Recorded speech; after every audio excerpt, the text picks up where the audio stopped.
আজ পবিত্র হজ।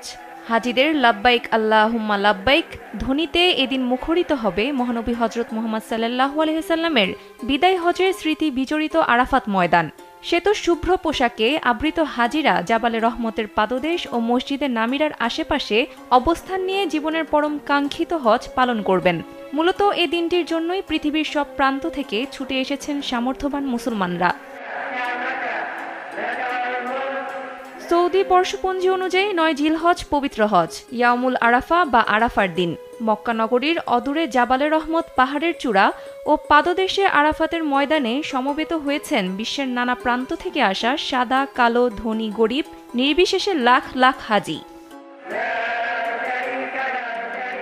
লাখো কণ্ঠে আরাফাতের ময়দানে আজ ধ্বনিত হবে লাব্বাইক আল্লাহুম্মা লাব্বাইক, লাব্বাইক লা শারিকা লাকা লাব্বাইক, ইন্নাল হামদা ওয়ান নি'মাতা লাকা ওয়াল মুলক লা শারিকা লাক। অর্থাৎ আমি হাজির, হে আল্লাহ আমি হাজির, তোমার কোনো শরিক নেই, সব প্রশংসা ও নিয়ামত শুধু তোমারই, সব সাম্রাজ্যও তোমার, শুধু তোমার ক্ষমা ও অনুগ্রহ লাভের জন্য আমরা এখানে সমবেত হয়েছি প্রভু। ধারাবাহিকভাবে ধর্মীয় বিভিন্ন আচার অনুষ্ঠান পালনের মধ্য দিয়ে মূলত হজ পালন করতে হয়। হজের একদিন আগে হাজিরা মিনায় পৌঁছান। সেখান থেকে পরদিন মুয়াল্লিমরা গাড়িতে করে নিয়ে যাবেন আরাফাতে তাদের নির্ধারিত তাঁবুতে। সূর্যাস্ত পর্যন্ত আরাফাতের ময়দানে অবস্থান করবেন হাজিরা। এটাই হজের মূল আনুষ্ঠানিকতা।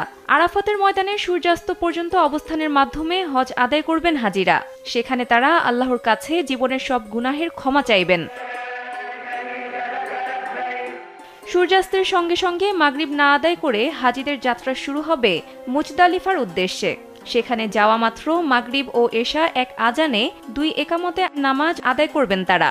এরপর মুজদালিফায় মসজিদে মাশআরিল হারামের আশেপাশে তারা উন্মুক্ত আকাশের নিচে মাথা খোলা অবস্থায় রাত্রি যাপন করবেন। পরের দিনগুলোতে জামারাতে নিক্ষেপের জন্য এখান থেকে পাথর সংগ্রহ করেন হাজিরা। এজন্য বিশেষ ধরনের ছোট ছোট পাথর রাখা হয় মুজদালিফা জুড়ে। 10 জিলহজ সূর্যোদয়ের পর আবার মিনায় ফিরে সূর্য পশ্চিম আকাশে ঢলে যাওয়ার আগে বড় জামারাতে 7টি কঙ্কর নিক্ষেপ, কোরবানি করার পর মাথা মুন্ডন করে ইহরাম পরিত্যাগ করবেন হাজিরা। সুযোগ বুঝে মক্কায় গিয়ে ফরজ তাওয়াফ করতে হবে 3 দিনের মধ্যে। 11 ও 12 জিলহজও হাজিদের সূর্য পশ্চিম আকাশে ঢলে যাওয়ার পর 3টি জামারাতে 7টি করে মোট 21টি কঙ্কর নিক্ষেপ করতে হবে। যারা সংক্ষেপ করতে চান তারা 12 জিলহজ সূর্যাস্তের আগে মিনা ত্যাগ করবেন। পরে মক্কায় ফিরে বিদায়ের দিন বিদায়ী তাওয়াফের আগ পর্যন্ত স্বাভাবিকভাবে প্রতি ওয়াক্তের নামাজ ও যত বেশি সম্ভব তাওয়াফের সময় কাটাবেন হাজিরা। সানজিদা ইসলাম, কালবেলা।